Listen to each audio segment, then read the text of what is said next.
नमस्कार। सिद्धि हिंदी विद्यालय की यूट्यूब चैनल में मैं हर्षद जानी कक्षा 12वीं के बच्चों का इकोनॉमिक्स की क्लास में हार्दिक स्वागत करता हूँ। डिजिटल क्लास की शुरुआत करूँ उससे पहले एक सुंदर सा सुविचार। असफलता एक चुनौती है, उसे स्वीकार करो।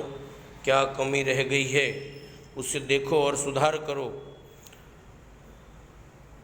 जब तक सफल ना हो नींद चैन त्यागो तुम। संघर्ष का मैदान छोड़कर मत भागो तुम।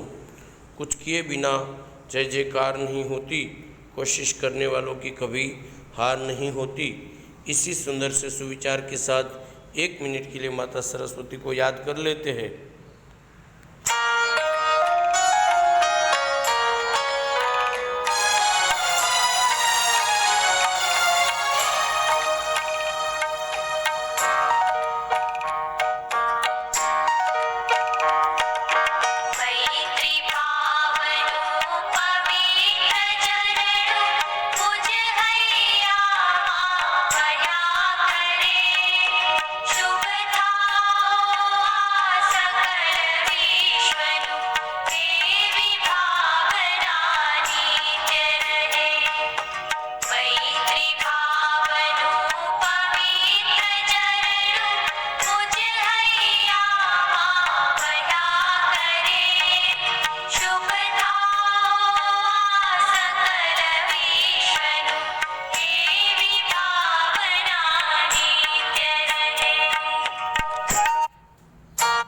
सुंदर से सुविचार के बाद अर्थशास्त्र के वो लेशनों का चार्ट आप लोगों के सामने है।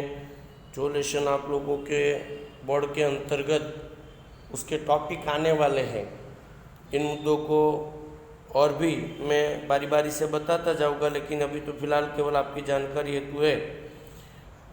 लेशन हम लोगों का 8वां चल रहा है। 8वें लेशन के अंतर्गत जिसका नाम है कृषि क्षेत्र। कृषि क्षेत्र के अंतर्गत हम लोगों ने कृषि की जो परिस्थिति है उनके अंतर्गत कृषि का महत्व वगैरह देख लिया। कृषि के अंतर्गत नीची कृषि उत्पादकता के कारण हम लोगों ने कल पूरे कर लिए।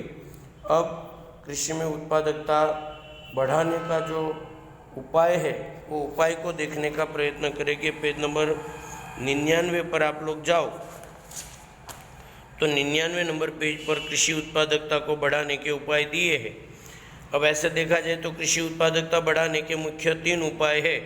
एक संस्थाकीय सुधार, दूसरा टेक्नोलॉजिकल सुधार और तीसरा अन्य उपाय। अर्थात जो कारण है वही उपाय है कि जो कारणों की कमी हमारे देश में पाई जाती है उन कारणों को दूर कर दो तो अपने आप कृषि के अंतर्गत उत्पादकता को बढ़ाई जा सकती है।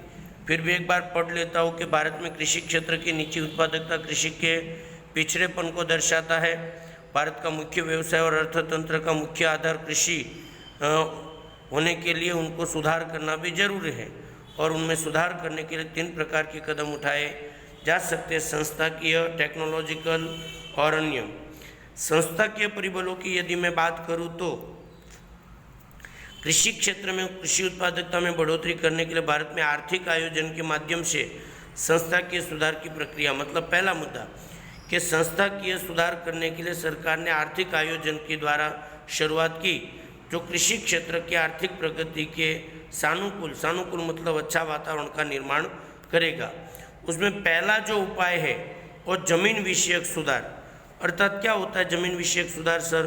तो भारत में किसानों को जमीन की मालिकी हक मिले, काश्तकारों को जोत अधिकार में सुरक्षा प्राप्त हो, इसलिए जमींदारी प्रथा का उन्मूलन का मतलब कौन कौन से जमीन विषयक सुधार किए? एक, किसानों को जमीन का मालिकी हक मिलना।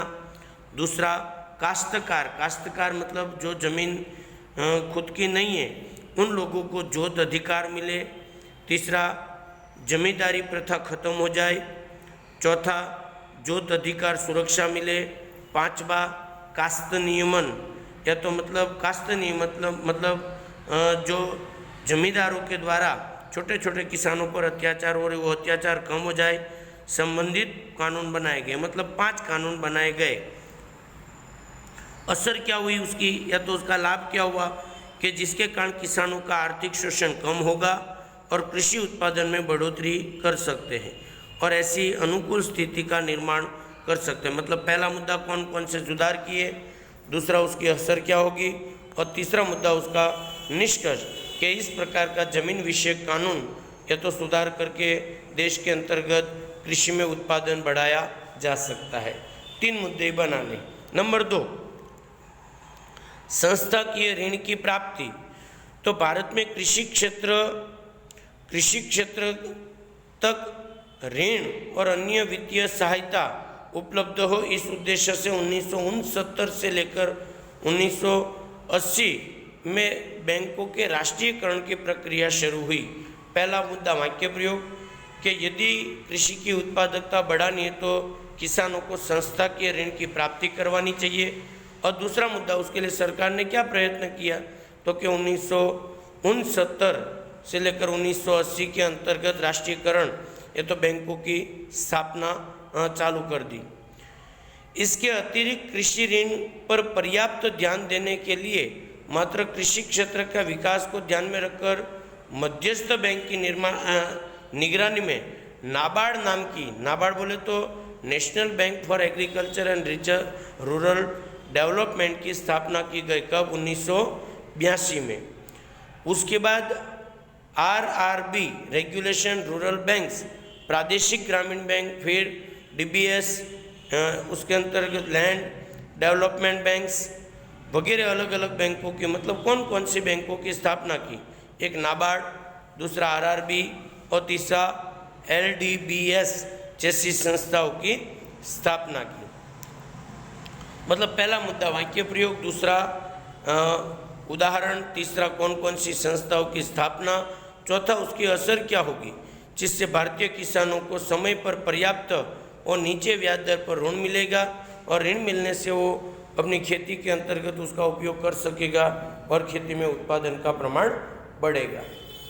तीसरा है कृषि उत्पादन की विक्रय की व्यवस्था में सुधार। कृषि उत्पाद की विक्रय व्यवस्था में सुधार करने के लिए कई कदम उठाए, कदम आपके सामने हैं, तो इसके मुद्दे आपको मुझे बनाकर देने की जरूरत नहीं है। एक, नियंत्रित बाजारों की स्थापना की गई। नियंत्रित बाजार अर्थात सरकार बाजारों पर किसानों की अनाज के भाव को नक्की करने लगी। नंबर 2, कृषि उत्पादन की गुणवत्ता के अनुसार उसकी योग्यता का वर्गीकरण करने के लिए एगमार्क के सिंबल की शुरुआत की। मतलब जिससे क्या होगा कि कृषि में उत्पादन तो बढ़ेगा ही बढ़ेगा, लेकिन उत्पादन के साथ गुणवत्ता भी बढ़ेगी। नंबर 3, किसान कृषि उत्पादन का संग्रह कर सके उस उद्देश्य से राष्ट्रीय गोदाम निगम और राज्य गोदाम निगम की स्थापना। मतलब 3 कदम, एक नियंत्रित बाजारों की स्थापना, दूसरा एगमार्क के सिंबल की शुरुआत और तीसरा राष्ट्रीय और राज्य स्तर पर गोदामों की स्थापना भी सरकार ने की। चौथा, कृषि पैदाश के भाव की जानकारी किसानों तक पहुंचे ऐसी व्यवस्था का निर्माण किया गया। और पांचवा, किसानों को बाजार भाव के परिवर्तन से सुरक्षित करने के उद्देश्य से न्यूनतम समर्थन, मतलब टेकाना भाव, न्यूनतम समर्थन का मूल्य भी सरकार ने अमुक फसल की कीमत नक्की कर दी कि भाई मानो कि मूंगफली है तो 500 रुपये मण, अर्थात किसानों को कम से कम मूंगफली का 500 रुपया तो मिलना चाहिए ही चाहिए। इस प्रकार 5 कदम उठाए, किसके लिए? कृषि उत्पाद की विक्रय व्यवस्था में सुधार करने के लिए।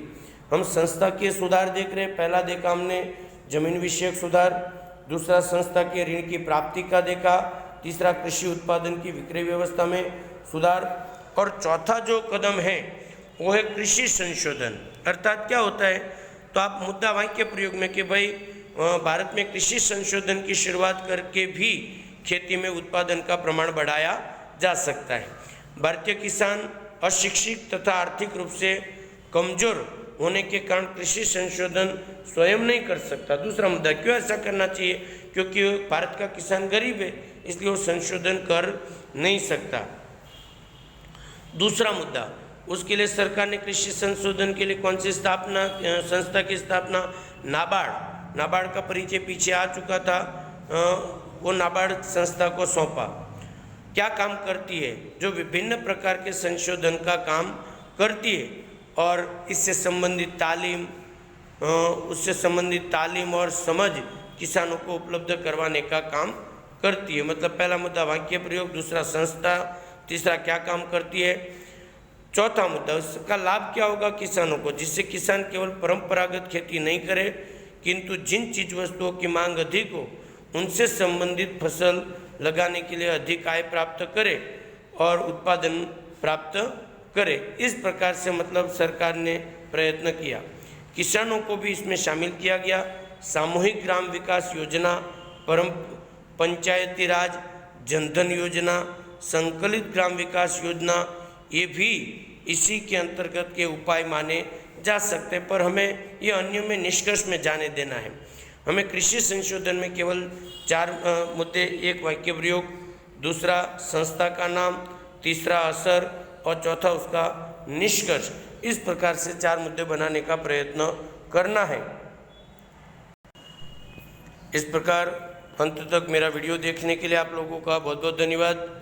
यदि वीडियो आपको पसंद आता है तो इसको लाइक, सब्सक्राइब और शेयर करना ना भूलें।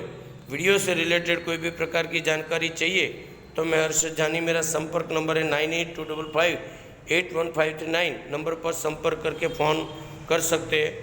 वीडियो के लिए बहुत बहुत धन्यवाद। जय हिंद, जय भारत, वंदे मातरम। धन्यवाद।